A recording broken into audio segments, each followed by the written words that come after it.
Hello guys, in this video I'm going to show you how to reduce luminance on the Photoshop application. But first I just want to mention, don't forget to subscribe to my channel because at 100,000 subscribers I am going to show you my whole YouTube revenue statistics and growth strategy, how to make money online. Now let's jump into it. First of all, open the application on your phone. Then you should tap on the home button down below and click on photo editor. Here you should select the picture that you would like to edit. Tap on it.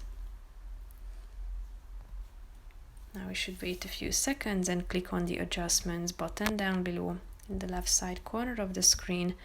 Then click on details below the slide and tap on the reduce luminance feature next to sharpen. That will enable you to use the slider. So tap on OK to use the slider to in. So here you can use this slide in the middle of the screen. You can select if you want to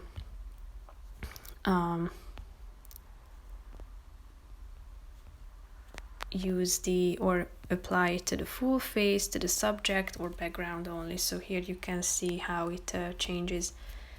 You can zoom in and out and apply this filter. So basically that's it for this video, guys. See you in the next one. Bye bye.